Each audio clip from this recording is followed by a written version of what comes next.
ठीक है, defects in solid है ना, सॉलिड में डिफेक्ट्स क्या होते हैं, कितने टाइप के होते हैं, ठीक है।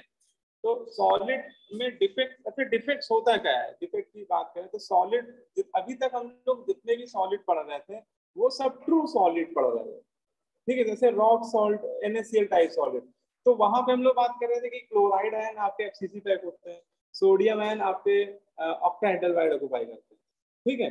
लेकिन ये एक ट्रू सॉलिड के लिए बात हो रही है।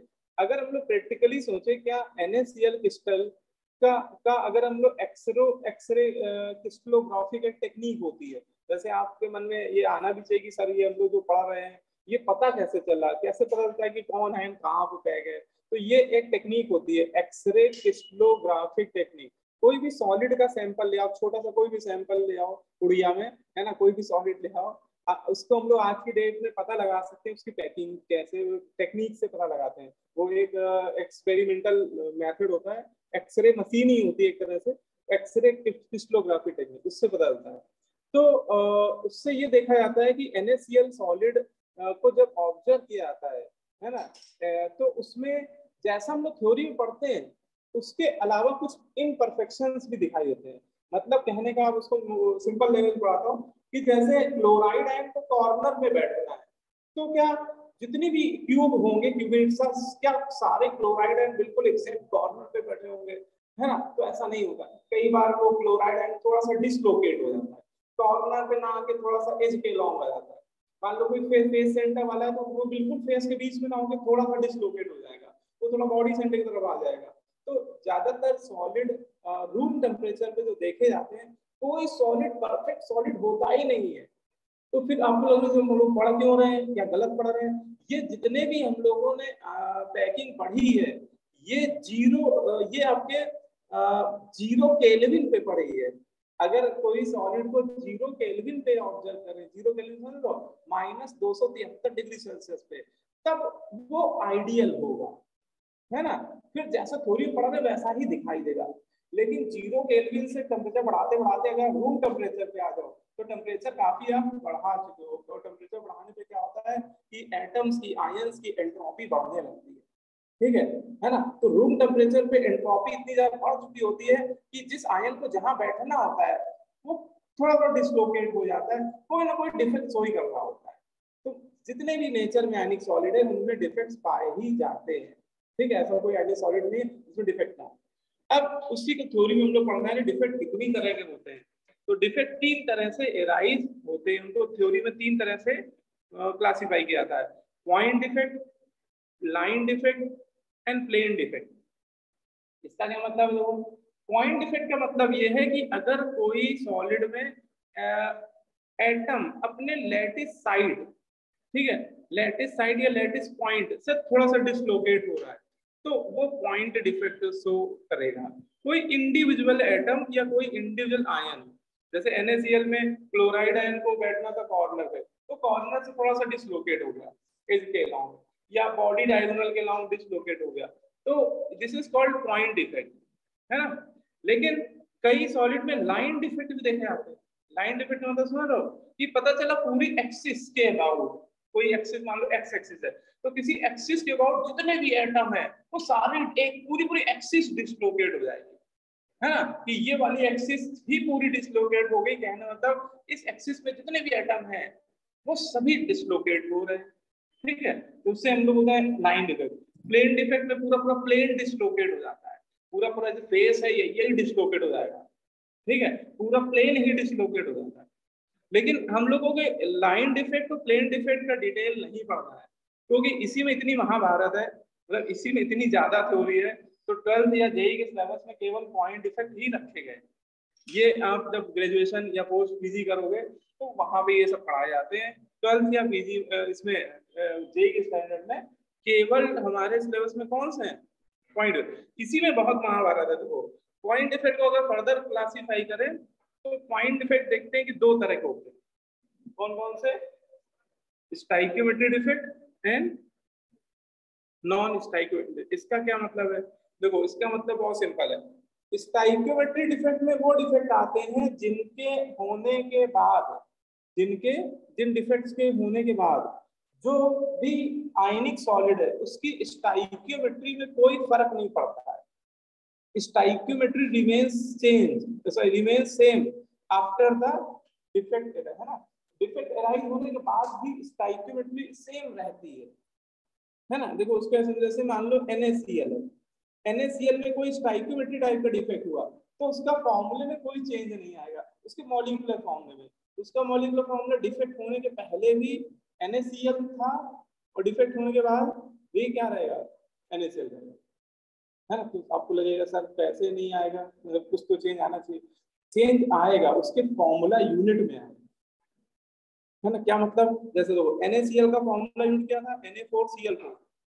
अब डिफेक्ट इसमें इस तरह से होगा कि Na4Cl4 कन्वर्ट हो जाएगा किसमें, Na3Cl3। मतलब जो डिफेक्ट वाला सॉलिड होगा उसका फॉर्मूला क्या हो जाएगा, इस तरह से होगा। लेकिन अगर मॉलिक्यूलर फॉर्मूला देखें तो NaCl ही है ना, सिंपलेस्ट रेशियो तो NaCl ही है। तो ऐसे समझो कि अगर कोई आयनिक सॉलिड है उसमें स्टाइकियोमेट्री डिफेक्ट हो रहा है तो उसमें उस आयनिक सॉलिड का मॉलिक्यूलर फॉर्मूला सेम रहेगा, लेकिन फॉर्मूला यूनिट चेंज हो रहा होगा, फॉर्मूला यूनिट चेंज हो रहा होगा। अच्छा, नॉन स्टाइकियोमेट्री डिफेक्ट क्या होता है? नॉन स्टाइकियोमेट्री डिफेक्ट ऐसा डिफेक्ट होता है। हाँ बोलो बेटा। सर जैसे आपने NaCl का एग्जांपल लिया तो सर फॉर्मूला यूनिट सर किसी एक में मतलब जो है जैसे Na3Cl3 हो गया तो सर दूसरे में Na5Cl5 हो जाएगा, जिससे सर वो कंपेंसेट हो जाएगा। हो सकता है, हो सकता है, बिल्कुल हो सकता है, मतलब सब में अलग अलग। लेकिन ऐसा भी कहना सही नहीं कि सब में अलग अलग होगा, लेकिन ऐसा हो सकता है। अगर एक साथ दो डिफेक्ट हो गए तो हो सकता है, लेकिन अगर पूरे यूनिट सेल में एक ही टाइप का डिफेक्ट है तो फिर तो सभी का सेम ही रहेगा। तो सभी का Na3Cl3 रहेगा या सभी का Na5Cl5 रहेगा, है ना। ठीक है, तो अभी आगे और क्लियर हो जाएगा, अभी जैसे टाइप आगे बढ़ते जाएंगे। ठीक है, अब देखो इसमें नॉन स्टाइकियोमेट्री डिफेक्ट होते हैं। नॉन स्टाइकियोमेट्री डिफेक्ट ऐसे डिफेक्ट होते हैं जिनके होने के बाद जो आयनिक सॉलिड है उसकी स्टाइकियोमेट्री ही क्या होती है, चेंज हो जाती है, पूरी स्टाइकियोमेट्री चेंज हो जाएगी, है ना। ऐसा समझो कि जैसे मान लो आयरन ऑक्साइड है, अगर इसमें कोई नॉन नॉन स्टाइकियोमेट्री डिफेक्ट हुआ तो उसका फॉर्मूला कुछ इस तरह का बन जाएगा। हाँ समझा जी, उसका मॉलिक्यूलर फॉर्मूला क्या हो जाएगा, इस तरह का हो जाएगा। ये जो कंपाउंड है this is the non stoichiometric compound. ठीक है, इनकी पहचान ये होती है कि ये नॉन स्टाइकियोमेट्रिक कंपाउंड में जो ये सुपर स्क्रिप्ट में नंबर लिखे होते हैं ये होल नंबर में नहीं होंगे, है ना। ये जैसे फ्रैक्शनल हो जाएंगे। जैसे FeO में तो आयरन और फेरस आयन ऑक्साइड में रेशियो कितना है, 1:1 का है, लेकिन वहां पे वो रेशियो 1:1 वाला डिस्टर्ब हो गया, अब वो 0.95:1 का हो गया। ठीक है, तो ये कैसा डिफेक्ट हो गया, नॉन स्टाइकियोमेट्री। ठीक है, अच्छा फिर इसमें फर्दर क्लासिफाई करें तो स्टाइकियोमेट्री डिफेक्ट दो तरह से राइज होते हैं, है ना। कौन कौन से, Schottky defect and Frenkel effect. Clear. और ये जो नॉन स्टाइक, अभी ये पढ़ेंगे इनके बारे में डिटेल, ये क्या होता है ना। और ये जो नॉन स्टाइकियोमेट्री डिफेक्ट है इनको भी दो कैटेगरी में डिवाइड कर देते हैं, मेटल एक्सेस डिफेक्ट और दूसरा मेटल डिफिशिएंट डिफेक्ट। तो मेटल एक्सेस डिफेक्ट को फर्दर फिर दो कैटेगरी में डिवाइड कर देते हैं। ये है आपका metal excess defect due to anion vacancy, है, और दूसरा है due to extra cation in interstitial site. ठीक है, तो ये आपको मैंने एक क्लासिफिकेशन अभी बताया है कि डिफेक्ट, पॉइंट डिफेक्ट कितनी तरह से हो सकते हैं। अब एक एक करके आप पढ़ेंगे तो इनके बारे में डिटेल तभी समझ में आएगा कि किस डिफेक्ट में क्या क्या हो सकता है। तो पहला हम लोग कौन सा डिफेक्ट पढ़ने आ रहे हैं, शॉर्टकी डिफेक्ट। ठीक है, देखो भाई ये जो इस समय आपको डायग्राम दिख रहा है ये एक परफेक्ट सॉलिड का डायग्राम दिख रहा है। अच्छा, ये जो डायग्राम बनाया गया ये बस एक लेयर है, ये बस एक 2 डायमेंशनल लेयर आपको दिखाई गई है ना। वैसे तो जितने सॉलिड होते हैं वो 3 डायमेंशनल लेयर अरेंजमेंट होता है। जैसे एक लेयर देख रहे हो, इसके ऊपर भी इसी तरह की एक लेयर बैठा हुआ है, उसके ऊपर भी एक लेयर, ऐसे अनंत लेयर बैठाते चलो, क्योंकि वो नंबर डिफाइंड नहीं होता है। इसके पीछे भी लेयर बैठी हुई है। तो एक्चुअली सॉलिड तो ऐसा है, लेकिन हम लोग उसका केवल एक लेयर देख रहे हैं, है ना, क्योंकि पॉइंट डिफेक्ट 2D में ही समझ में आ जाते हैं, किसी एक लेयर में जो हो रहा होगा वो सभी लेयर में वैसा ही डिफेक्ट हो रहा होगा। ठीक है, अब देखो इसमें आप देखें तो इसमें A+ आयन कटायन है और B- आयन क्या है, एनायन। ये कोई क्या है, AB टाइप का क्या है, आयनिक सॉलिड है। AB टाइप का क्या है, आयनिक सॉलिड है। और अभी ये परफेक्ट सॉलिड है, इस समय डायग्राम में ये कैसा है, परफेक्ट सॉलिड है, ट्रू सॉलिड है, अभी इसमें कोई डिफेक्ट है नहीं। ठीक है, कटायन एनायन अल्टरनेट में बैठे हुए हैं। ठीक है, अब इसमें शॉर्ट की डिफेक्ट होगा तो कैसे होगा इसको समझते हैं। तो शॉर्ट की डिफेक्ट में बोलते हैं कि अगर आप इसमें कुछ टेम्परेचर वगैरह बढ़ा दें, सॉलिड का टेम्परेचर थोड़ा सा इंक्रीज कर दें, तो देखा क्या जाता है कि एंट्रोपी बढ़ने लगती है। जैसे आप टेम्परेचर बढ़ाओगे, ये तो थोड़ा आप लोग समझ सकते हो, थोड़ा तो थर्मोडायनेमिक्स में पढ़िए, जैसे टेम्परेचर बढ़ाओगे तो आयन की एंट्रोपी बढ़ेगी, क्योंकि आयन केवल वाइब्रेट कर सकते हैं। सॉलिड के आयन केवल वाइब्रेट, क्योंकि वो ट्रांसलेट कर नहीं सकते, वो रोटेट कर नहीं सकते। अगर आप टेम्परेचर बढ़ाओगे तो वो वाइब्रेट कर रहे हैं, और टेम्परेचर बढ़ाओगे और वाइब्रेट और तेज वाइब्रेट करने लगेंगे। तो फ्रीक्वेंसी उनकी वाइब्रेशनल फ्रीक्वेंसी क्या होती है, बढ़ने लगती है। तो ये सॉलिड है, कैसे आपको समझना है। ठीक है, कि मान लो कोई सॉलिड है ना, आप टेम्परेचर जब बढ़ाओगे तो उनके एटम्स का उनके एक्सिस के along vibrations, degree of vibration बढ़ने लगते हैं। ठीक है, एंट्रोपी बोलते हैं, बढ़ती है। अब उसमें क्या होगा, कुछ आयन लूजली बाउंडेड होंगे, पहले से ही लूजली बाउंडेड होंगे, तो एक समय ऐसा आएगा कि इतनी एंट्रोपी बढ़ जाएगी कि उसके इलेक्ट्रोस्टैटिक फोर्स इतने कमजोर हो जाएंगे, मान लो जैसे ये वाला है, और इतनी ज्यादा एंट्रोपी बढ़ गई तो ये इसके इलेक्ट्रोस्टैटिक फोर्स ब्रेक हो जाएंगे, तो ये छोड़ छाड़ के बाहर आ जाएगा, सॉलिड की सरफेस पे आ जाएगा। मतलब ये डिसलोकेट होगा, है ना, और इस तरह से होगा कि वो उस लेयर से तो बाहर आएगा ही, तो सॉलिड की सरफेस पे आके एज ए फ्री आयन आ जाएगा। अच्छा, लेकिन आप लोग सब लोग फिजिक्स के स्टूडेंट हो, जैसे ही एक कटायन भागा तो इलेक्ट्रोस्टैटिक फोर्स अनबैलेंस हो जाएंगे, इलेक्ट्रिकल न्यूट्रलिटी क्या हो जाएगी, डिस्टर्ब हो जाएगी। जैसे एक कटायन गया तो देखो कटायन तो कम हो गया, लेकिन एनायन तो पूरे उतने ही है ना, तो इलेक्ट्रिकल न्यूट्रलिटी मेंटेन रहे तो एक एनायन भी भागेगा, कहीं से भी जा सकता है, ये वाला ये वाला ये वाला, कोई एक जाएगा। जितने कटायन जाते हैं उतने एनायन, तो चलो मैंने इसको मान लिया, ये निकल गया। तो अब जब ये बच्चा है सॉलिड, है ना, तो बोल रहे हैं कि यहाँ पे शॉर्ट की डिफेक्ट हो चुका है।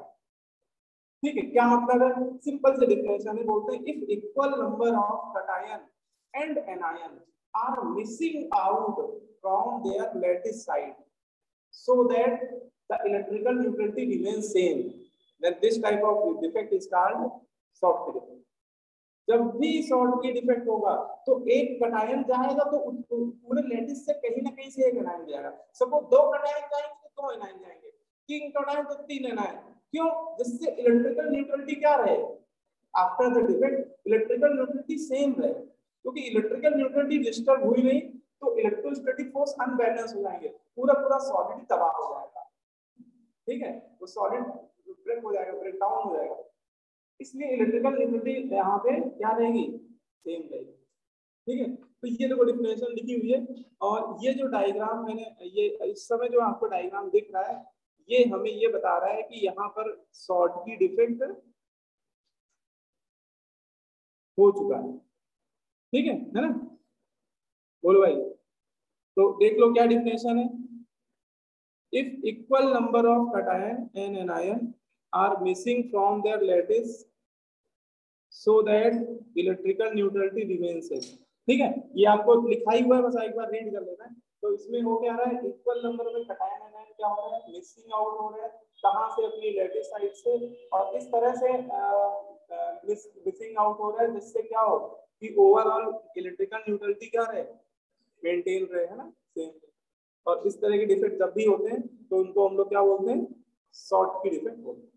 सिंपल सा डिफेक्ट है, हाँ, क्लियर समझ में आएगी, नहीं क्लियर है ना? यस। अच्छा, अब इसमें एक क्वेश्चन बनता है कि बताइए अगर कोई सॉलिड है, मान लो ये सॉलिड है, ठीक है, और इसमें शॉर्ट की डिफेक्ट हो गया, आपने हीट किया, कुछ कटायन, वैसे ही आयनिक नहीं है लेकिन मान लो, कुछ कटायन निकल गए, जितने कटायन निकल गए उतने एनायन भी निकल गए। तो इसकी डेंसिटी पे क्या इफेक्ट पड़ेगा? इसकी डेंसिटी बढ़ जाएगी, घट जाएगी, या उतनी ही रहेगी? घट जाएगी। घट जाएगी, है ना? क्यों डिक्रीज होगी? क्योंकि सर आयंस गायब हो रहे हैं लैटिस, मिसिंग हो रहे हैं। तो देखो इसको आप बिल्कुल बेसिक वे समझो। भाई डेंसिटी का बेसिक फॉर्मूला क्या होता है? डेंसिटी होता है मास बाय वॉल्यूम, है ना? अब ये बताओ, क्या मास में कोई चेंज आ रहा है आफ्टर द शॉर्टकट इफेक्ट? क्या मास में कोई चेंज आ रहा है? नो सर, मास में नहीं चेंज आ रहा। देखो इससे आयन निकल रहे हैं, लेकिन हवा में थोड़ी ना जा रहे हैं, इससे सरफेस में आ रहे हैं। बल्क से निकल के कहाँ आ रहे हैं? सरफेस में आ रहे हैं। तो मास सॉलिड का पहले और बाद में, बिफोर डिफेक्ट आफ्टर डिफेक्ट तो सेम रहेगा ना। वो बल्क से निकल रहे हैं, लेकिन सॉलिड की सरफेस को छोड़ के नहीं आ रहा है, अल्टीमेटली बाउंड्री पे तो रहेंगे एज ए फ्री आयन, है ना? मास नहीं चेंज होता है, क्योंकि वो बल्क से तो बाहर आ रहे हैं, लेकिन सॉलिड से पूरी तरह से बाहर नहीं आ पा रहे हैं। ये मास क्या रहता है? कांस्टेंट।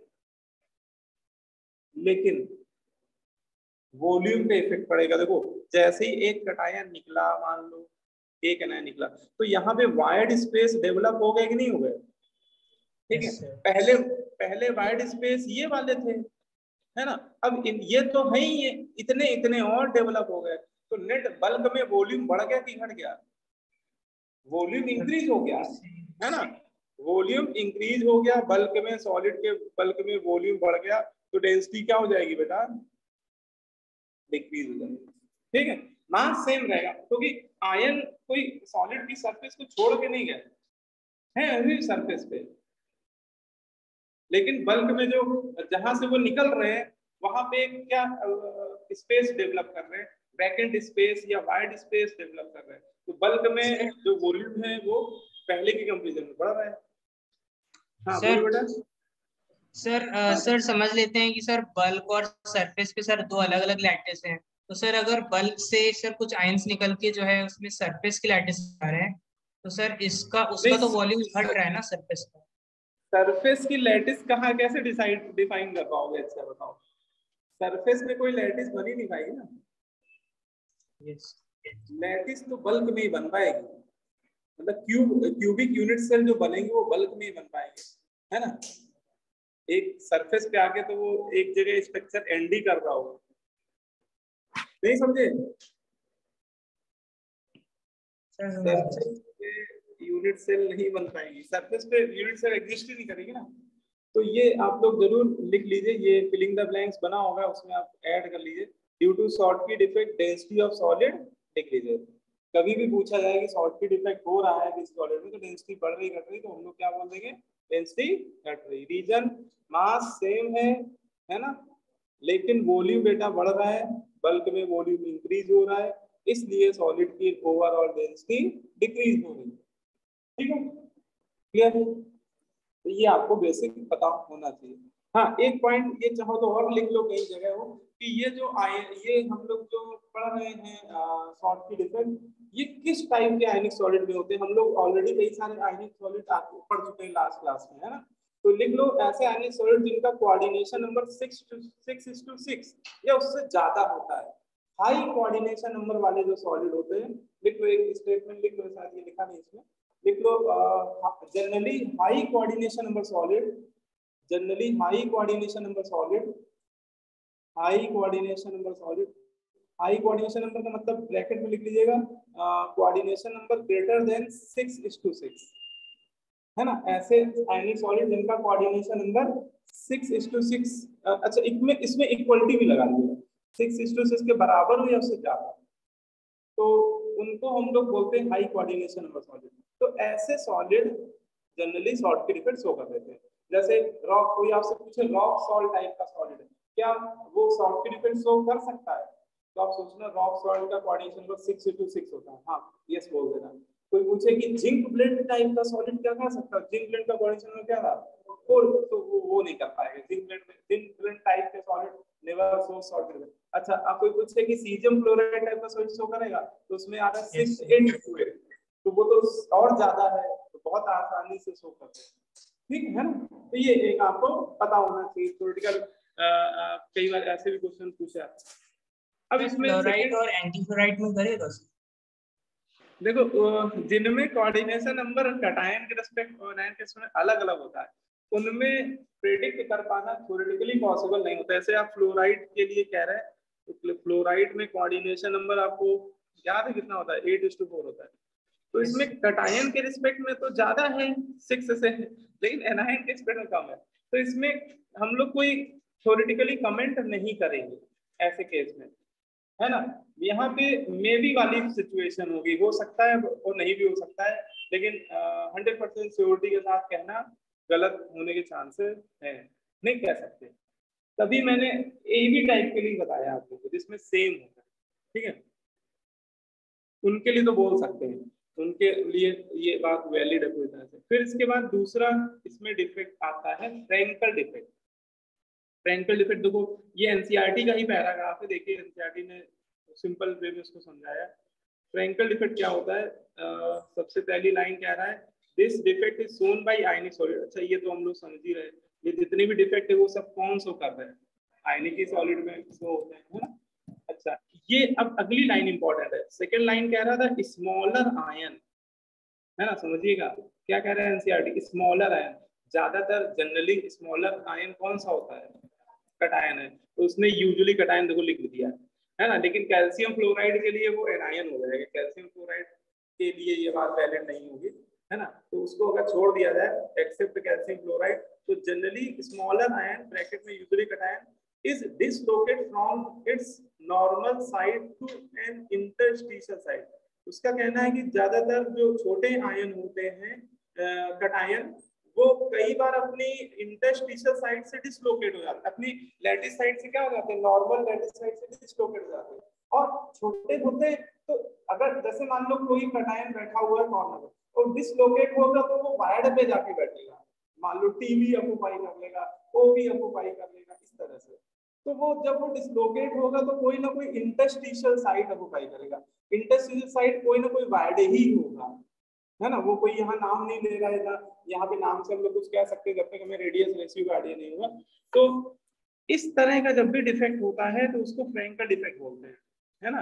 फ्रैंकल डिफेक्ट में हमेशा जो छोटा आयन होता है जनरली कटायन, वो अपनी नॉर्मल लैटिस साइड से डिसलोकेट होकर कोई इंटरस्टिशियल साइड ऑक्यूपाई कर लेता है ना। अच्छा जहां से वो नॉर्मल लैटिस साइड से हटेगा, है ना, वहां पे एक वैकेंसी डेवलप कर देगा। तो है ना, it creates a vacancy defect at the original side. तो जहां से वो हटेगा, जैसे अबव है अपना, ठीक है, अबव अभी यहाँ बैठा हुआ है, अगर ये बच्चा उठ के पीछे कहीं रो में बैठ जाए, तो जहां से ये हटेगा उस जगह तो एक खाली स्थान डेवलप हो जाएगा, ठीक है। लेकिन जहां वो बैठेगा वहां उतनी जगह वो ऑक्यूपाई भी कर लेगा। तो ऐसा ही यहाँ पे होता है कि वो नॉर्मल लैटिस साइड से हटेगा, लेकिन वो जहां जाएगा वो कहाँ जाएगा, इंटरस्टिशियल साइड पे आके बैठ जाएगा, कोई ना कोई वायर्ड ऑक्यूपाई कर लेगा। और ये काम कटायन ही कर सकता है, कटायन छोटे होते हैं ना, वही वायर्ड पे जाके बैठ सकते हैं। एनायन कभी फ्रैंकल डिफेक्ट नहीं सो करता है ना, क्लियर। वही चीज वो बोल रहा है कि it creates a vacancy defect at the original side and interstitial defect at the new location. तो जहां से हटेगा वहां वैकेंसी डिफेक्ट डेवलप होगा, और जहां वो नई साइड पे आके बैठेगा इंटरस्टिशियल साइड पे, वहां पे इंटरस्टिशियल डिफेक्ट डेवलप होगा। और इस फ्रैंकल डिफेक्ट को डिसलोकेशन डिफेक्ट के नाम से भी जाना जाता है। उसमें आयन बल्क में ही रहता है, इसमें ऐसा नहीं होता कि उस सरफेस पे आ गया। वो मतलब उस शॉर्टकी डिफेक्ट में ऐसे मानो कि एक गर्म एक बॉय दोनों उनके मुंह से बाहर चले गए, तो ये हो गई क्या, शॉर्टकी डिफेक्ट। अब केवल एक बच्चा मान लो एक कटायन उधर आके बैठ गया, क्लास के अंदर ही है, बाहर नहीं गया, बल्क में ही है, ठीक है, तो वो हमारा क्या हो गया, फ्रैंकल डिफेक्ट हो गया। और जब यूजुअली स्मॉलर आयन ही ये डिफेक्ट शो करते हैं, क्योंकि वही वाइड स्पेस क्या करते हैं, ऑक्यूपाई करते हैं। नहीं समझ गया, ठीक है। तो ये आपको इतना समझ में आना चाहिए। अब इसने एक बात और बोले कि इस ये इफेक्ट जब एराइज होता है तो बोलते हैं डेंसिटी में कोई इफेक्ट नहीं आता है। क्यों नहीं इफेक्ट आता है, देखो ये पॉइंट बड़ा important, this it does not change the density of solid, है ना। क्यों ऐसा हो रहा है, तो देखो वही बात है, डेंसिटी का बेसिक फॉर्मूला से ही आप समझ सकते हो ये बात डेंसिटी को लिख दिया मास बाई वॉल्यूम। देखो मास में कोई चेंज होगा क्या भाई, कोई कटायन अपनी लैटिस साइड को छोड़ के इंटरस साइड ऑक्यूपाई करेगा तो मास तो चेंज हुआ ही नहीं, है ना। और क्या वॉल्यूम चेंज हुआ? सर अगर एक साइड पे कम होगा तो दूसरी साइड में बढ़ जाएगा। हाँ, एक साइड जहां से वो लैटिस साइड से हटेगा वहां का वॉल्यूम थोड़ा बढ़ेगा, लेकिन उतना ही वॉल्यूम वो जो जगह पहले से खाली थी वहां ऑक्यूपाई कर लेगा। जैसे इस डायग्राम में मैं आपको दिखाता हूँ, देखो ये डायग्राम अभी एक परफेक्ट सॉलिड आयनिक सॉलिड को रिप्रेजेंट कर रहा है, अभी इसमें कोई डिफेक्ट नहीं हुआ है। अब इसमें डिफेक्ट अगर शॉर्ट की डिफेक्ट होगा हो सकता है या होगा तो कैसे होगा, इसमें से कोई एक कटायन मान लो डिसलोकेट हो गया, मान लो इसको हटा देते हैं, ये डिसलोकेट हुआ, लेकिन ये डिसलोकेट होके सरफेस पे नहीं आ रहा है, ये अपने ही आसपास जो इसके नियर बाई कोई इंटरस्टेशियल साइट है वहां पे आके वो बैठ जाएगा भाई, है ना भाई। यहां से हटा लेकिन यहां आगे बैठ गया, ठीक है, क्योंकि ये बीच बीच में जो जगह खाली दिखाई है ये इंटरस्टेशियल साइट है। तो फ्रेंकल डिफेक्ट का डायग्राम अगर लेयर के हिसाब से दिखाया जाए, लेयर अरेंजमेंट के हिसाब से, तो ऐसा दिखाया जाएगा आपको, ठीक है, कि ये कटायन उठ के बाइंड ऑक्यूपाई कर, या किसी को किसी भी कटायन को हटा सकते हैं, किसी को क्यों नहीं, इसको हटा देते हैं यहाँ ले आते, ठीक है। तो ये सॉलिड इस समय कौन सा डिफेक्ट शो कर रहा है, फ्रेंकल डिफेक्ट। अब यहाँ से तो हटा, तो यहाँ कुछ वॉल्यूम बढ़ा, हम लोग एक्स वॉल्यूम बढ़ा, लेकिन उतना ही वॉल्यूम यहाँ तो उसने ऑक्यूपाई कर लिया, तो ओवरऑल कितने जितना क्रेडिट दिखाया है इसमें आप देखो तो क्या वॉल्यूम बढ़ रहा है, देखो काम का बड़ा है ना। तो यहाँ वॉल्यूम भी क्या है, कांस्टेंट है, नहीं चेंज हो रहा है, इसलिए डेंसिटी भी क्या रहेगी, कांस्टेंट रहेगी,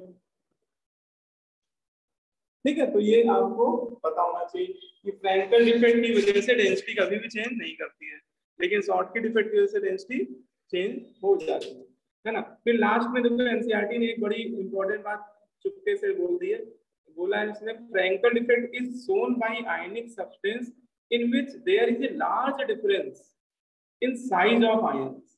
ये उसने एक छोटी सी बात बोली लेकिन काफी पते की बात बोल दी, कह रहा है कि आयनिक फ्रैंकल डिफेक्ट उस टाइप के आयनिक सॉलिड में होने की पॉसिबिलिटी ज्यादा होती है, या उस टाइप के आयनिक सॉलिड जनरली शो करते हैं जिसमें कटायन और एनायन के साइज में लार्ज डिफरेंस होता है, मतलब जिनका एनायन काफी बड़ा हो और कटायन बहुत छोटा हो, है ना, मतलब कटायन एनायन की रेडियस में अच्छा खासा डिफरेंस हो, लार्ज डिफरेंस हो, एंड ऐसे आयनिक सॉलिड में फ्रैंकल डिफेक्ट शो करने की टेंडेंसी ज्यादा होती है। और शॉर्टकी में इसका उल्टा बोल सकते हो, शॉर्टकी में अगर कटायन एनायन जितना सिमिलर साइज के होंगे या उनके बीच का साइज का डिफरेंस इतना स्मॉल होगा उतना ज्यादा वो कौन सा डिफेक्ट शो करेंगे, शॉर्टकी डिफेक्ट। यहाँ पे कटायन एनायन के बीच का डिफरेंस इतना ज्यादा होगा, कटायन जितना छोटे छोटा होगा एनायन जितना बड़े बड़ा होगा, तो शॉर्टकी फ्रैंकल डिफेक्ट होने की पॉसिबिलिटी ज्यादा होगी। लास्ट में उसने एग्जांपल दिए हुए, और अगर गौर से देखो तो ये सारे एग्जांपल इसने जिंक ब्लेंड टाइप सॉलिड के दे दिए, और जिंक ब्लेंड टाइप सॉलिड का कोऑर्डिनेशन नंबर क्या होता है 4:4। तो ये भी बोल सकते हैं कि ये Frenkel defect generally low coordination number वाले सॉलिड शो करते हैं, लो कोऑर्डिनेशन नंबर में 4:4 वाला ही आता है जिंक ब्लेंड टाइप का सॉलिड, है ना। देखो zinc blende AgCl AgBr AgI, है ना, तो ये बात भी आप ऐड कर लेना, यहाँ पे लाइन लिख लेना, Frenkel defect is generally show by low coordination number solid, bracket में लिख दीजिएगा 4:4 कोऑर्डिनेशन नंबर वाले शो कर देते हैं, ठीक है। तो इतनी बातें हम लोग को पता होनी चाहिए जो उसने यहाँ पर एनसीईआरटी ने हम लोग को बताई है, ठीक है। इतनी बातें होती है लेकिन उसने सारी बातें बोल दी है। सर हाँ सर, यहाँ पे ये नहीं हो सकता कि जैसे जिस पोजीशन से जो कैटायन डिसलोकेट कर रहा है वहीं पे दूसरा कैटायन आके बैठ जाए?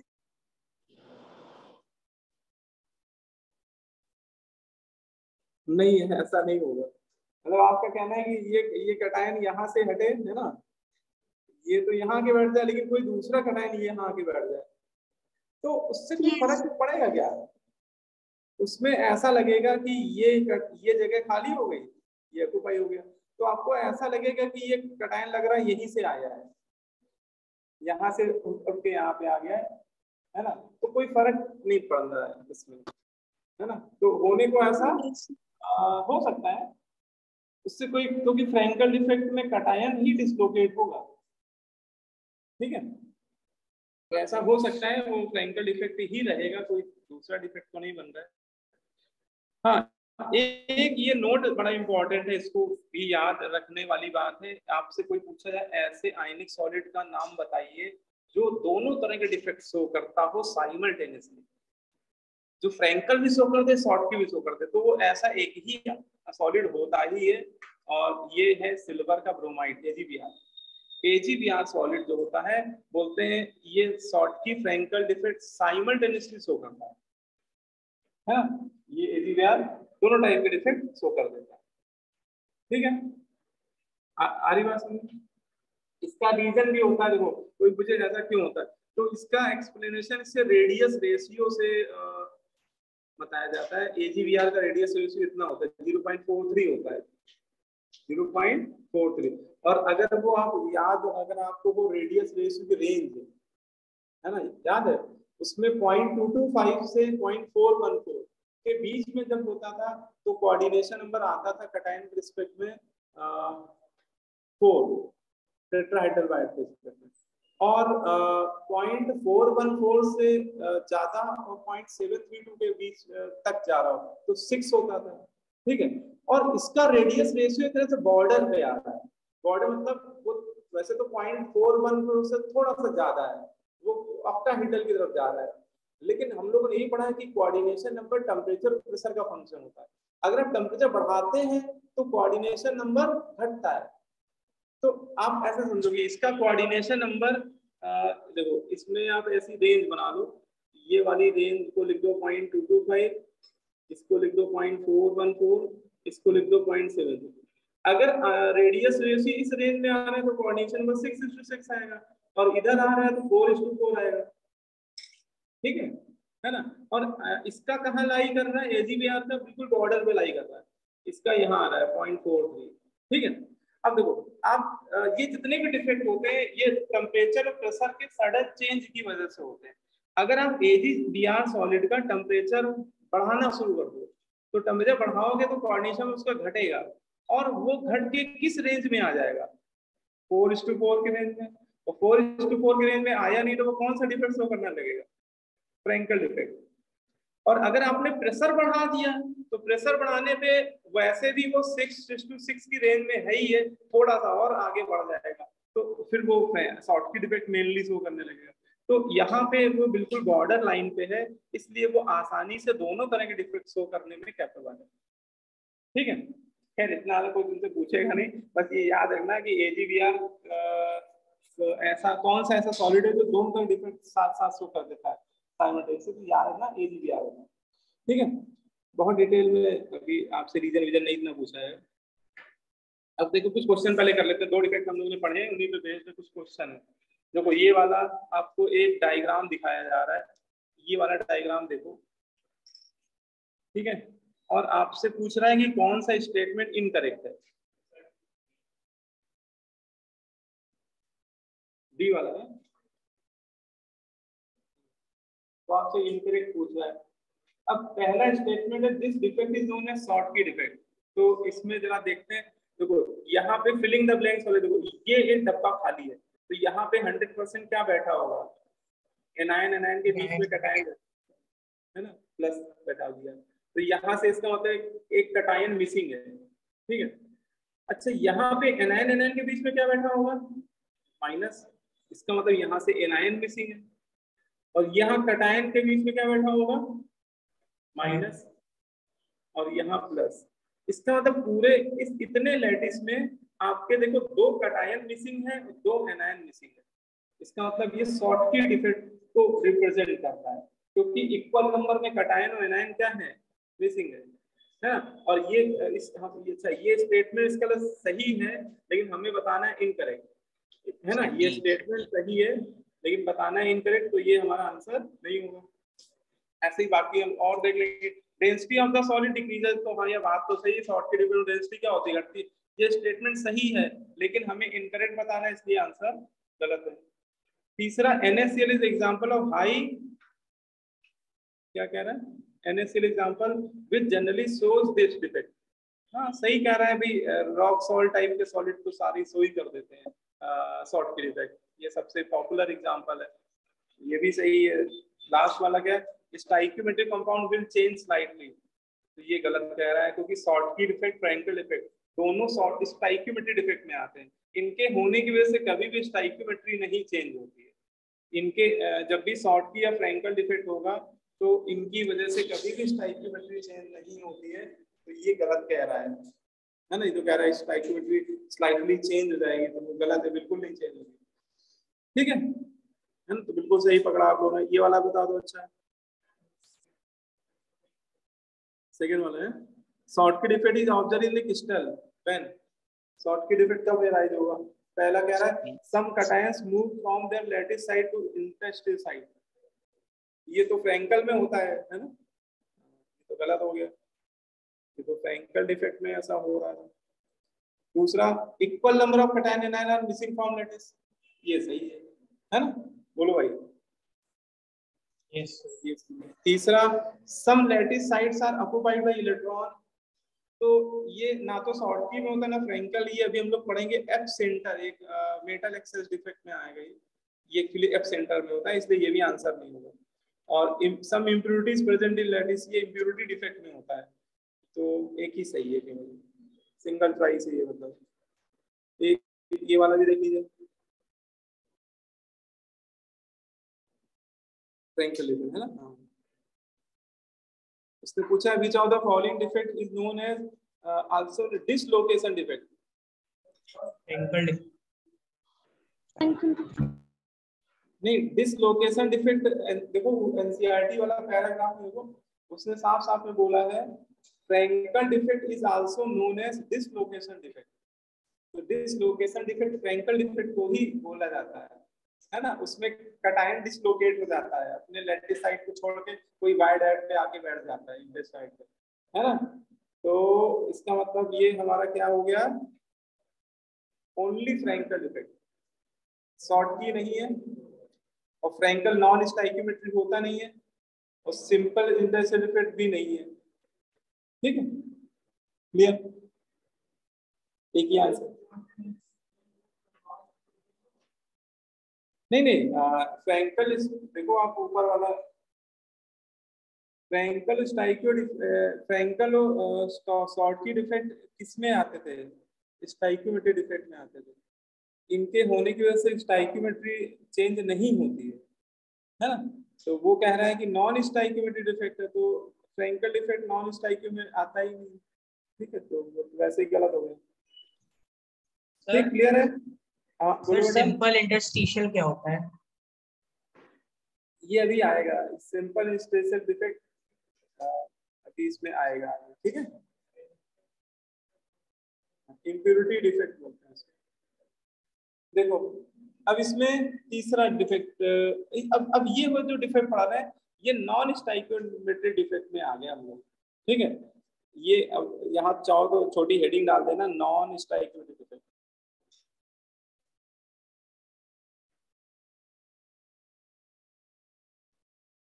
ठीक है, स्टाइकियोमेट्री डिफेक्ट तो दो ही होते हैं, तो वो तो हम लोग पढ़ ही चुके हैं। अब इसमें एक हम लोग डिस्कस करने आ रहे हैं नॉन स्टाइकियोमेट्री डिफेक्ट। देखिए नॉन स्टाइकियोमेट्री डिफेक्ट में आता है आपका मेटल एक्सेस डिफेक्ट। अब मेटल एक्सेस डिफेक्ट भी दो तरह से होता है, जिसमें पहला जो टाइप है वो हम लोग पढ़ने जा रहे हैं। ये मेटल एक्सेस डिफेक्ट किसकी वजह से डेवलप हो रहा है, तो metal excess defect due to anion vacancy, ये metal excess defect anion vacancies की वजह से डेवलप हो रहा है। ठीक है, तो समझो भाई इसमें क्या है, इसमें पूरा समझना ही है, देखो बहुत सिंपल है, लेकिन एक बार समझ लोगे तो अच्छे से क्लियर हो जाएगा। ठीक है ना,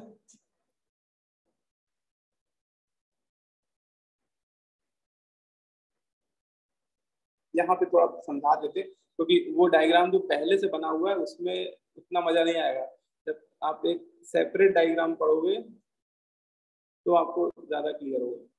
ठीक है, जैसे एक मैं NaCl का लैटिस शो कर रहा हूँ। अच्छा हाँ, ये जो मेटल एक्सेस डिफेक्ट है ड्यू टू एनायन वैकेंसी, ये आयनिक एल्कली मेटल के हैलाइड में ही देखा जाता है। ये एल्कली मेटल के हैलाइड्स में ही अकर होता है। जैसे सोडियम क्लोराइड में हो सकता है, या पोटेशियम क्लोराइड में हो सकता है, या लिथियम हैलाइड में हो सकता है ना। एल्कली मेटल के हैलाइड होने चाहिए। इनके एग्जाम्पल केवल एल्कली मेटल के हैलाइड ही बनते हैं। ठीक है, उसको अभी आप समझ लीजिए अच्छे से।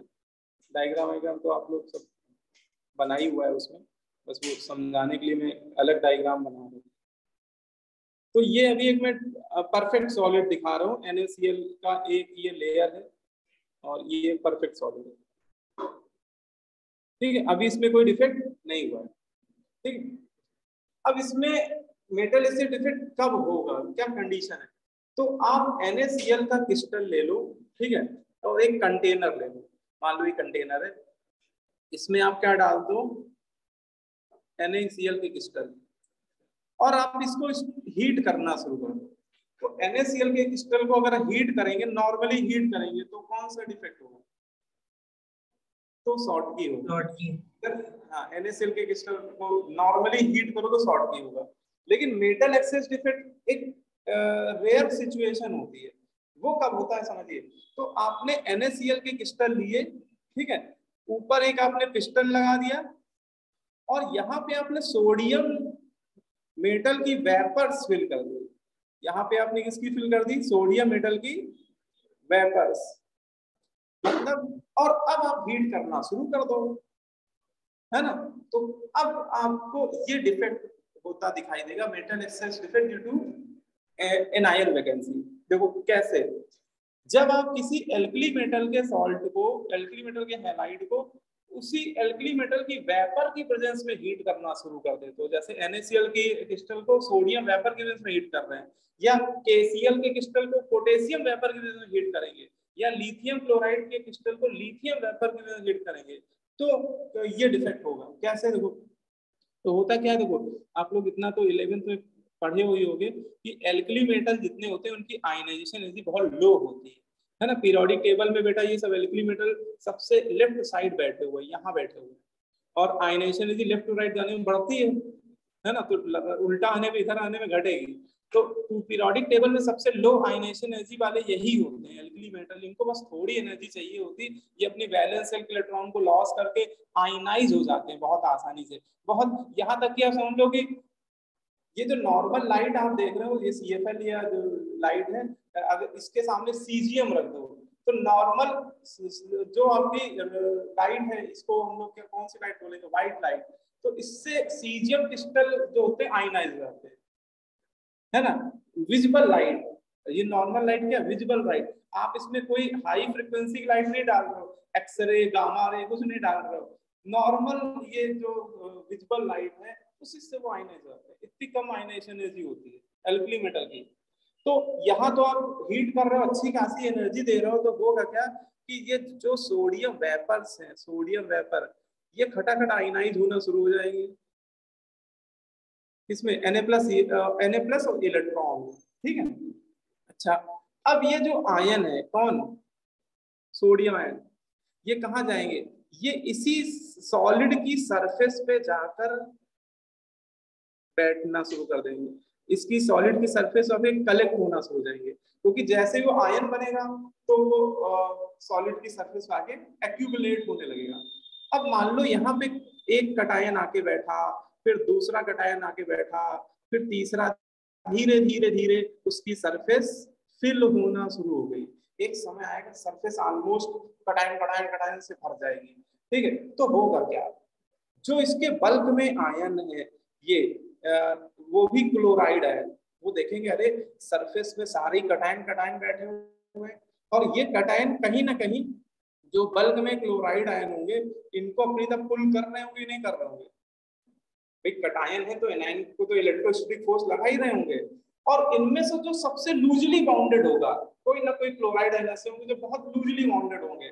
देखेंगे अरे सरफेस पे तो शहजादे बैठे हुए हैं, तो ये दौड़ दौड़ के बाहर भागेंगे इलेक्ट्रोस्टैटिक फोर्स की वजह से, है ना। जो लूजली बॉन्डेड होंगे, सारे ऐसा नहीं होंगे, हो सकता है कि 1000 में कोई 1-2 इस तरह का रेशियो मान सकते हो। बहुत फ्रैक्शन में कुछ क्लोराइड है अपनी लैटिस साइड को छोड़ के बाहर आने लगेंगे सरफेस की ओर। लेकिन इस मौके की तलाश कौन कर रहा है? ये हमारा हीरो इलेक्ट्रॉन, ठीक है। वो कह रहा है अच्छा बाहर आ रहे हो, वहां एक एनायन वैकेंसी जनरेट हो रही है क्लोराइड आयन की वजह से, और इलेक्ट्रिकल न्यूट्रलिटी भी डिस्टर्ब होने लगेगी क्योंकि क्लोराइड आयन सब निकल के भाग रहे होंगे। तो उस एनायन की वजह से जो इलेक्ट्रिकल न्यूट्रलिटी डेवलप हो रही है उसको फुलफिल करने के लिए इलेक्ट्रॉन आपका ट्रैप हो जाएगा, है ना। वो खटाक से जैसे Cl गया नहीं, तुरंत साइमल्टेनियसली इलेक्ट्रॉन उसकी एनायन वैकेंसी को आके खटाक से ऑक्युपाई कर देगा। मतलब उसकी एनायन वैकेंसी पे आके कौन बैठ जाएगा? इलेक्ट्रॉन। बात समझा रही? और इस तरह के जब डिफेक्ट होते हैं, मैंने तो बस एक ही इलेक्ट्रॉन लाया हूं, ऐसे ना जाने कितने Cl निकलेंगे, उन ना जाने कितने इलेक्ट्रॉन आके वहां पे ट्रैप हो जाएंगे। और उन इलेक्ट्रॉन के ट्रैप होने की वजह से बोलते हैं कि ये सॉलिड एक स्पेसिफिक कलर भी शो करता है ना। जितनी देर तक, अच्छा एक और बताते हैं कि ये इलेक्ट्रॉन जहां पे आके ट्रैप हो रहे हैं, इन सेंटर को एक नाम दिया जाता है, क्या बोलते हैं इनको? App centre. एप सेंटर क्यों बोलते हैं?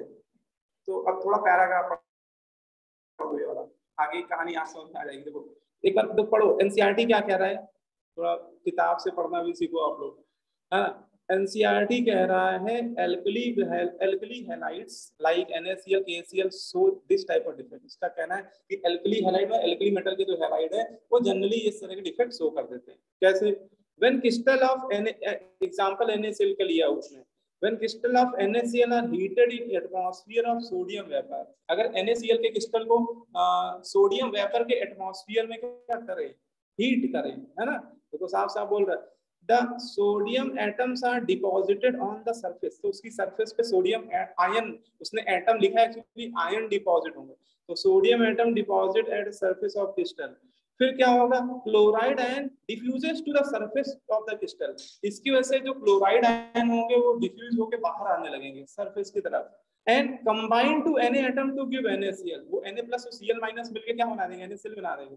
लेकिन this happens by the loss of electron of sodium atom, है ना। ये जब हो रहा होगा तो इलेक्ट्रॉन लॉस भी हो रहा होगा, और वो इलेक्ट्रॉन जो है हमारा द रिलीज्ड इलेक्ट्रॉन, देखो ये लाइन पढ़ो, the released electron diffuse into the crystal and occupy anion site। वो डिफ्यूज्ड इलेक्ट्रॉन उस साइड में जहां से वो एनायन गया है, देखो डायग्राम में दिखाया है कि यहाँ पे कोई क्लोराइड रहा होगा और वो बाहर गया है, उसकी जगह वो ट्रैप हो गया इलेक्ट्रॉन, है ना। तो ये इलेक्ट्रॉन आके ट्रैप हुआ है उस एनायन वैकेंसी पे, ठीक है। तो the release electron diffuse into the crystal and occupy anion vacancy, as the result crystal now has an excess of sodium. अच्छा, ऐसा होने के बाद आपको लगेगा कि वो जो डिफेक्ट बचा हुआ सॉलिड है उसमें सोडियम एंड एक्सेस में नजर आ रहे होंगे, है ना, क्योंकि क्लोराइड आयन कम हो जाएंगे, सोडियम तो एक्सेस में नजर आएंगे, और सोडियम मेटल है तो इसीलिए इसको क्या बोलेंगे? Metal excess defect. क्योंकि ये डिफेक्ट होने के बाद मेटल आयन का नंबर एक्सेस में हो जाता है, मतलब एनायन से ज्यादा कटायन आपको दिखेंगे, है ना। छोटे वाले इस डायग्राम में देख लो, इतने डायग्राम में आप एक बार काउंट कर लो क्लोराइड आयन कितने, तो 1 2 3 4 5। फिर आप काउंट करो सोडियम आयन कितने, तो 1 2 3 4 5 6। तो सोडियम आयन एक नंबर एक्सेस में है ना। इसी वजह से इसको क्या बोल रहे हैं? Metal excess defect. इस डिफेक्ट के होने बाद मेटल आयन एक्सेस में आ जाते हैं, ठीक है। और लास्ट में इसने बोला है ये the anionic sites occupied by the unpaired electron are called F center। जो एनायनिक साइट है जहां पर इलेक्ट्रॉन आके ट्रैप हो रहे हैं उसको उन्होंने नाम क्या दिया है? F centre. एफ सेंटर क्यों बोला? रीजन बता रहा है, ये एक जर्मन वर्ड है, जर्मन वर्ड से लिया गया, कैपिटल एफ जो लिया गया ये किस वर्ड से लिखा गया है? हाँ, फार्बेन जेंटर, है ना, जेनेटर है, क्या लिखा गया? जेंटर ही है। तो ये एक जर्मन वर्ड है और इसका मीनिंग क्या होता है? कलर सेंटर, है ना। इस जर्मन वर्ड का मतलब क्या होता है? Colour centre. और कलर सेंटर क्यों बोल रहा है, क्योंकि जितनी देर क्लोराइड निकलते हैं उनकी जगह इलेक्ट्रॉन आके बैठते हैं। तो इलेक्ट्रॉन पहले फ्री स्टेट में था, जैसे आप लोग एटॉमिक स्ट्रक्चर में पढ़े थे कि कोई इलेक्ट्रॉन फ्री स्टेट से जब कंबाइंड स्टेट में आता है तो कुछ वो एनर्जी लॉस करता है, और उस एनर्जी E बराबर hc/λ, तो उसके रिस्पेक्ट में कोई फ्रीक्वेंसी वेवलेंथ भी लॉस कर रहा होता है, और वो वेवलेंथ विजिबल रीजन में लाई कर जाती है, और NaCl में वो येलो कलर के रीजन में लाई कर जाती है, जिसकी वजह से जितनी देर इलेक्ट्रॉन आके खटाखट बैठेंगे उतनी देर वो क्रिस्टल हमें येलो कलर का दिखाई देगा, है ना, जितनी देर वो डिफेक्ट होते रहेंगे, है ना। देखो लिखा हुआ है, they impart yellow colour to the crystal of NaCl। जितनी देर तक वो एब्सेंटर डेवलप होंगे, आपको NaCl का क्रिस्टल वैसे तो व्हाइट होता है, लेकिन जितनी देर तक उसमें एब्सेंटर बनेंगे ना, वो येलो दिखाई देता है। मतलब इसको हम लोग प्रैक्टिकली ऑब्जर्व भी कर सकते हैं, ठीक है, इसीलिए उसको हम लोग क्या बोलते हैं, एब्सेंटर बोल देते हैं, ठीक है, कलर सेंटर। और ये याद रखना, लिथियम क्लोराइड में जब ये एब्सेंटर बनता है तो लिथियम क्लोराइड के क्रिस्टल का कलर कैसा दिखता है, पिंक, और सोडियम क्लोराइड में जब ये एब्सेंटर होता है तो उसमें वायलेट या लिलैक, है ना, लिलैक वायलेट को बोलते हैं, ठीक है ना। तो ये कलर कई बार पूछ लिए जाते हैं कि NaCl में एब्सेंटर की वजह से कौन सा कलर है, येलो, KCl में एब्सेंटर डेवलप होगा क्या कलर होगा, वायलेट, KCl में एब्सेंटर होगा क्या कलर होगा। तो NDA यही छोटी छोटी बातें पूछता है, वो ये जो एक एक लाइन पढ़ रहे हैं इसी से वो क्वेश्चन बना देगा, 4 ऑप्शन बना देगा, ठीक है।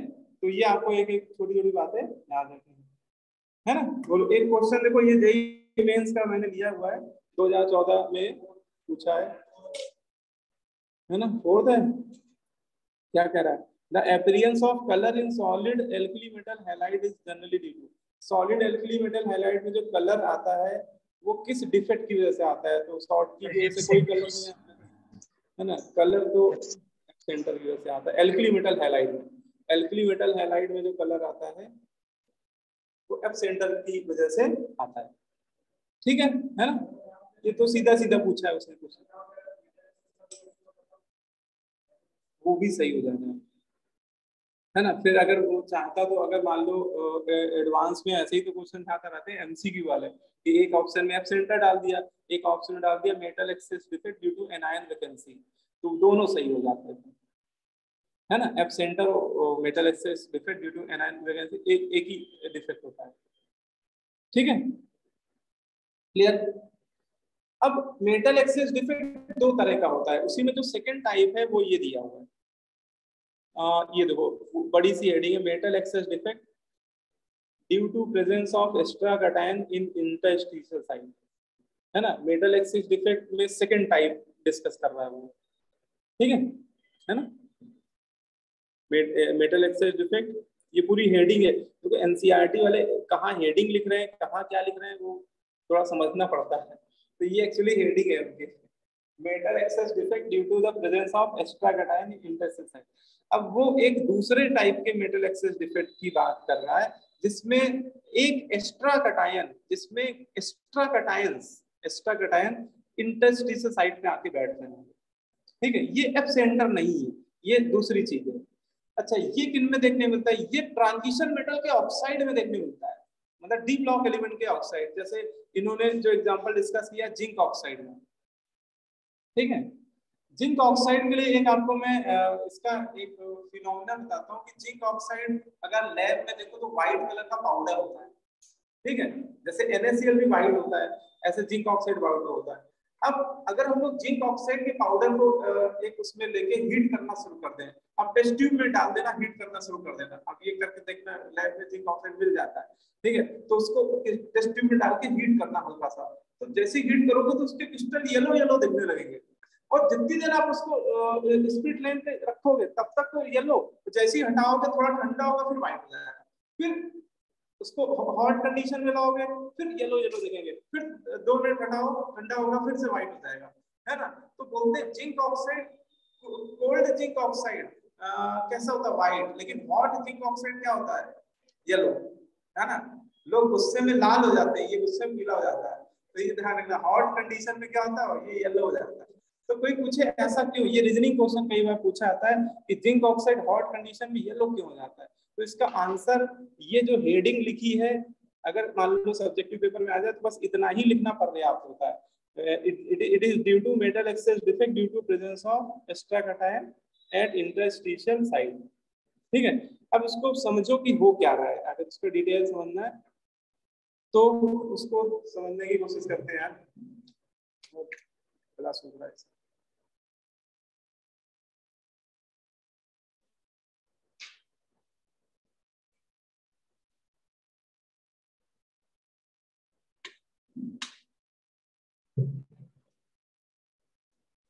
देखो इसमें यहाँ पे इसने लिखा भी है zinc oxide is white in colour at room temperature. Zinc oxide room temperature में कैसा होता है, वाइट होता है।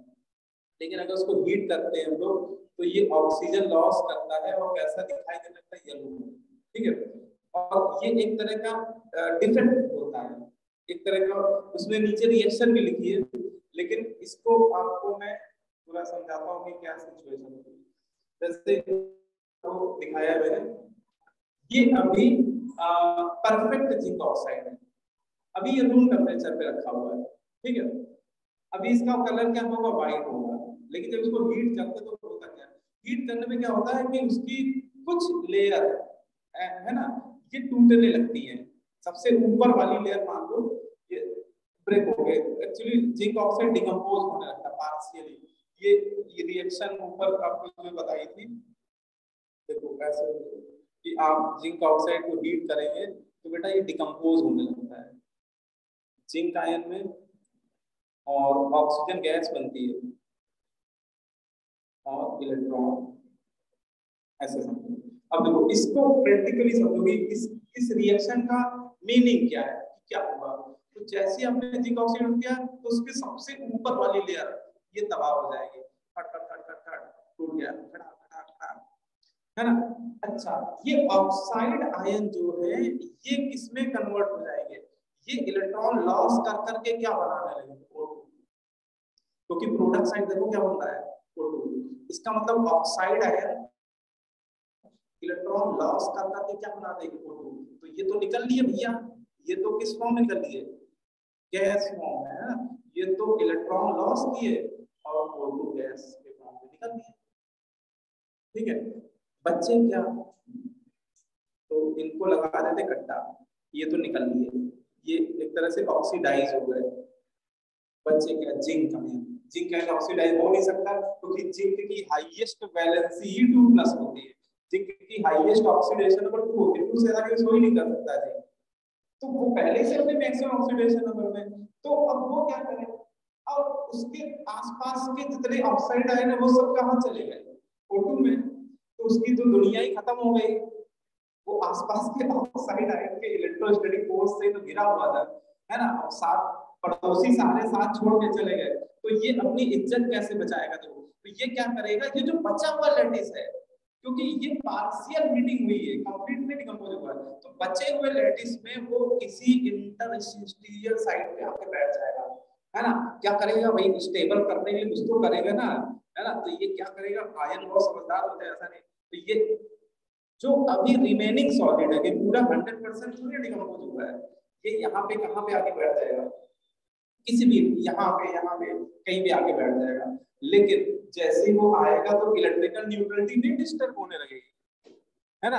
अगर एक कैटायन आया है तो जिसपे चार्ज 2 यूनिट का है, तो 2 इलेक्ट्रॉन भी तो आएंगे, तभी तो इलेक्ट्रिकल न्यूट्रलिटी क्या रहेगी, सेम, है ना।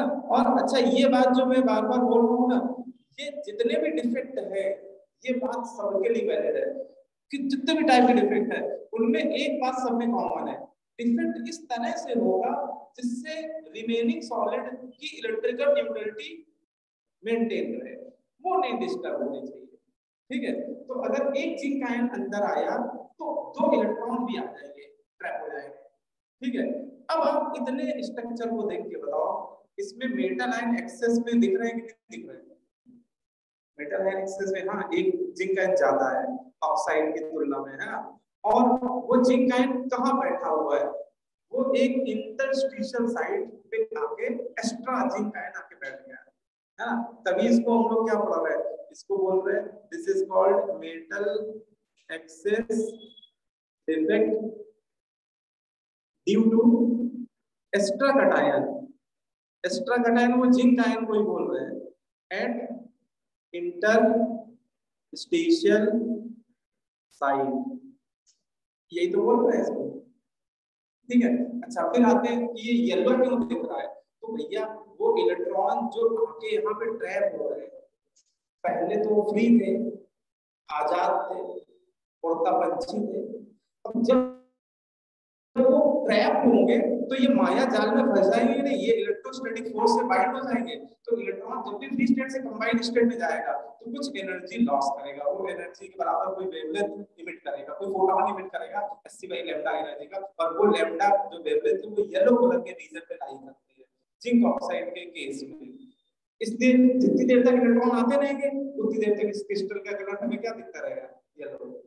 अच्छा आप लोगों के साथ इलेक्ट्रॉन कुछ समय के बाद आने बंद हो जाएंगे तो येलो कलर नहीं दिखेगा, लेकिन आप ये भी सोचो कि वो इलेक्ट्रॉन 1 2 3 4 5 नहीं है, एवरेज नंबर के मल्टीपल में होंगे, तो वो ना जाने कितने एवरेज नंबर कितना बड़ा नंबर है, अगर आप एक एवरेज नंबर के बराबर भी मान लो तो वो कितने इलेक्ट्रॉन होंगे, उनको पूरी तरह से ट्रैप होने में लगता है कि पूरी जिंदगी निकल जाएगी, है ना। मतलब आप जितनी देर हीट करते रहोगे उतनी देर तक येलो दिखाई देगी, आप 1 घंटा हीट करो 2 घंटा हीट करो, हाँ ये ना हो कि इतना ना ज्यादा हीट कर दो कि पूरा सॉलिड ही डिस्ट्रॉय हो जाए, तब तो कहानी खत्म हो जाएगी, पूरा मेल्ट हो जाए, बचा ही नहीं कुछ, ठीक है, सारा ऑक्सीजन गैस निकल गई, ऐसा, क्योंकि पार्शियली डिकम्पोज होना जरूरी है, ठीक है।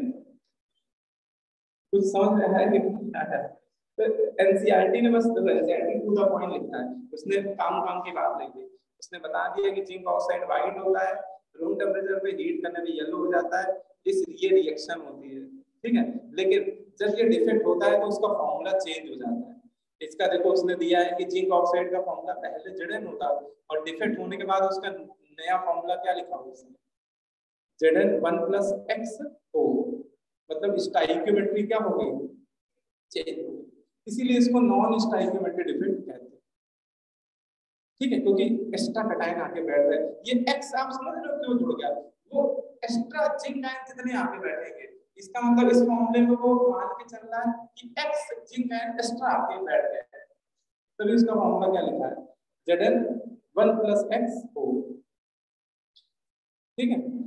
तो ये एक्स एक्स्ट्रा आके बैठे हैं, ठीक है, इंटरेस्टेड साइड, बोलो भाई समझ में आया, ये कहानी थी किसकी, मेटल एक्सेस डिफेक्ट, ठीक है। तो इसके बाद कौन सा ये डिफेक्ट है, metal deficient defect. Metal deficient defect जो होते हैं, देखो मेटल डिफिशिएंट डिफेक्ट क्या होते हैं, एनसीईआरटी ने सब बताया है, टू द पॉइंट ही बताया है।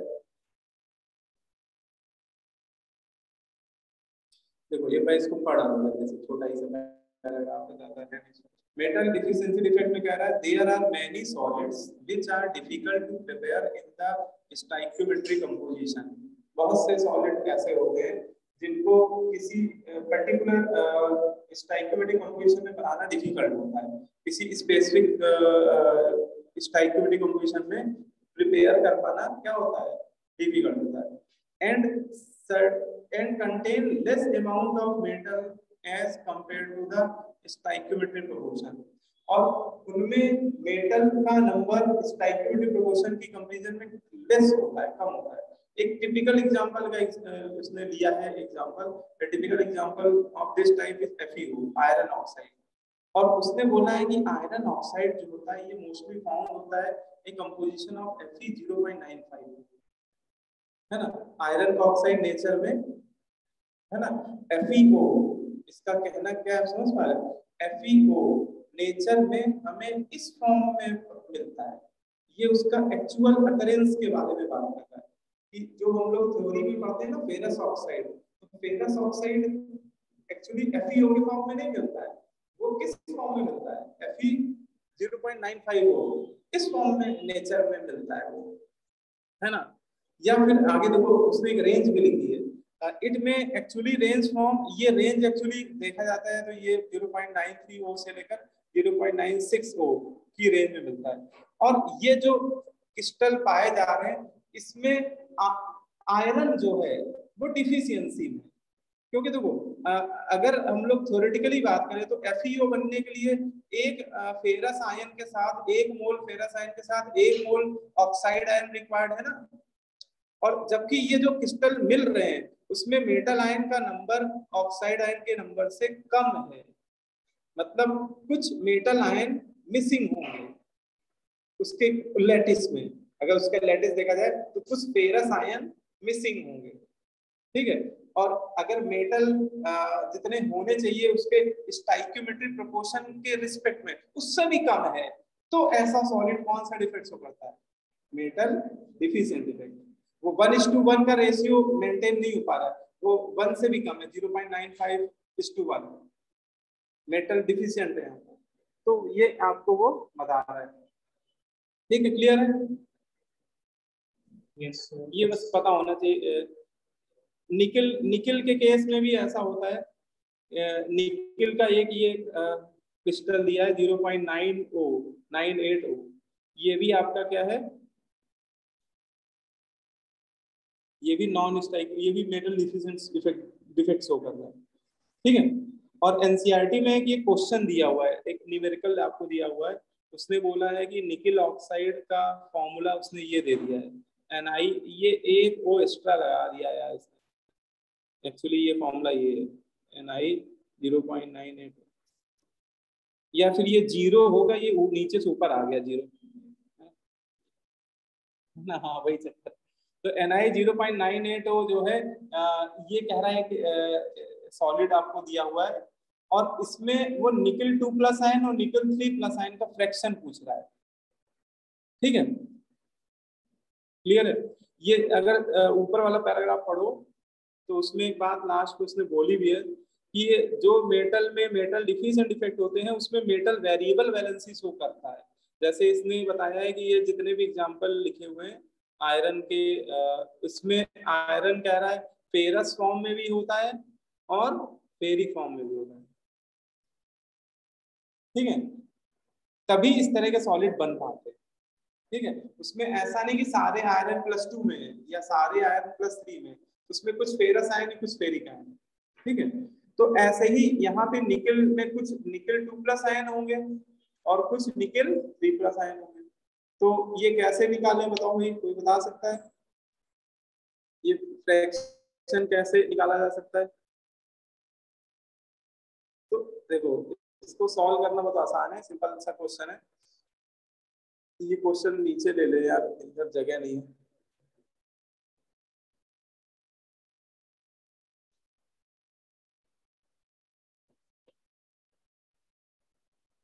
ये एनसीईआरटी का ही है क्वेश्चन, देखो तो इस क्वेश्चन को हमें सॉल्व करना है, ठीक है। तो आप पहले एज्यूम कर लीजिए कि जो ये क्रिस्टल उसने बताया है Ni 0.980, इसमें निकल जो है वो निकल 2+ फॉर्म में भी प्रेजेंट है और निकल 3+ फॉर्म में भी प्रेजेंट है ना, तो क्वेश्चन में वो उनका फ्रैक्शन ही पूछ रहा है, ठीक है। तो ऐसा करते हैं, इसमें किसी एक का फ्रैक्शन x मान लेते हैं, ठीक है, कि इसमें निकल कितने फ्रैक्शन में अवेलेबल है ना। आप उसको मोल कॉन्सेप्ट से कर लो, ज्यादा सही लगेगा, तुम लोग मोल कॉन्सेप्ट तो पढ़ चुके हो।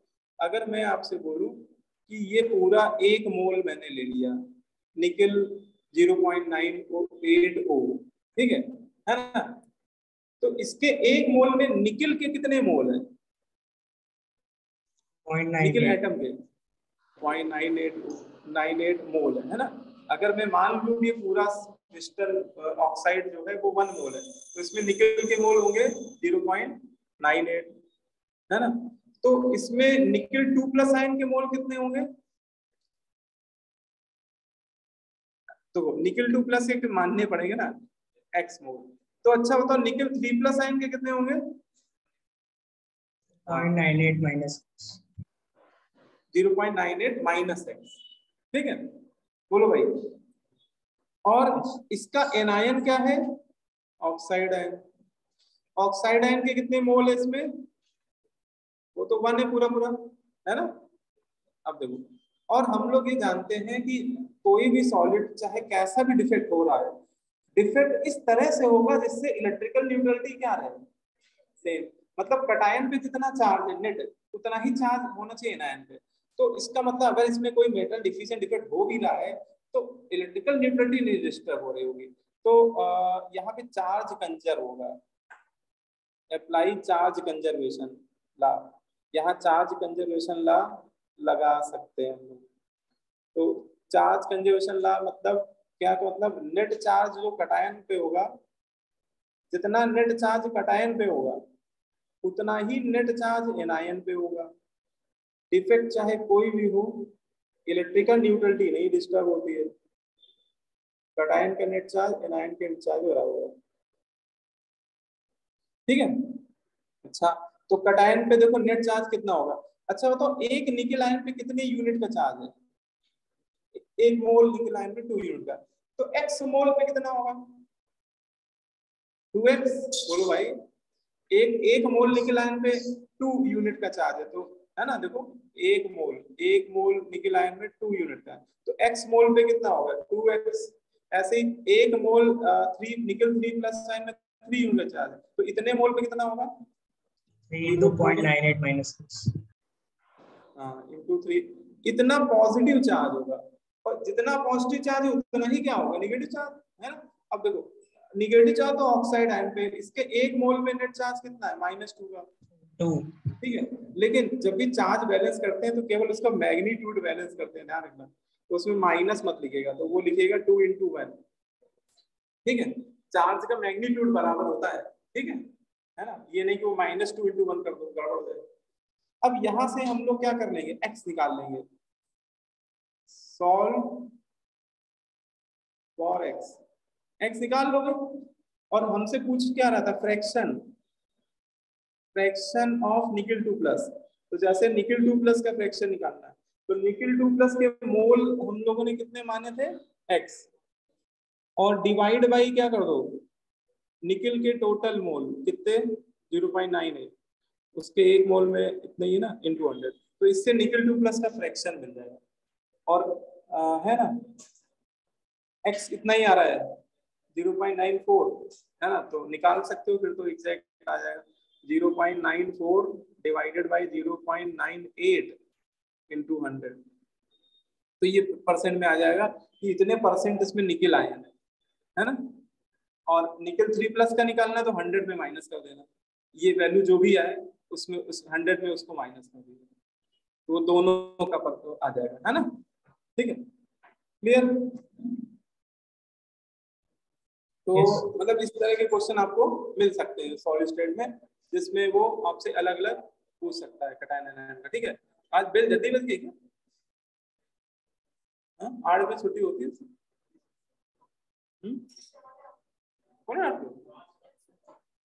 जल्दी होती है, 8 बजे होनी चाहिए। चलो फिर इतना ही रखते हैं ना। इसमें थोड़ा सा रह रहा है, ये मैग्नेटिक प्रॉपर्टी रह रही है, वैसे तो है नहीं, थोड़ा ही सा है, 2 पेज है, ज्यादा नहीं, ठीक है। अच्छा, अब नेक्स्ट क्लास का काम क्या है, नेक्स्ट क्लास में बेटा मैं सीट डिस्कस करना है मुझे, इसका सॉलिड स्टेट का। तो आप लोग पूरी सीट लगा सकते हो, बस वो मैग्नेटिक प्रॉपर्टी कहीं मिल जाए छोड़ देना, है ना। वो अभी 2 पन्ने बच रहा है तो उसको पढ़ा देंगे, लेकिन वो बस 1 ही या 2 क्वेश्चन मिलेंगे, मैग्नेटिक प्रॉपर्टी ज्यादा क्वेश्चन ही नहीं है। आपका 99% कंप्लीट हो गया है। सीट सबके पास है कि नहीं है, तो जिनके पास नहीं हो अपना अरेंज कर लो, ले लो और लगाना शुरू कर दो, ठीक है। अभी संडे का टाइम है ही आपके पास, ठीक है। मंडे को अगर मेरी क्लास लगी तो फिर मैं डिस्कस कर दूँ, ठीक है, या ट्यूसडे को, इस वीक में पहली क्लास जो भी होगी मैं तो डिस्कस करूंगा, ठीक है। तो आप लोग लगाना शुरू करिए सर। चलो फिर ये रखते हैं, थैंक यू सर।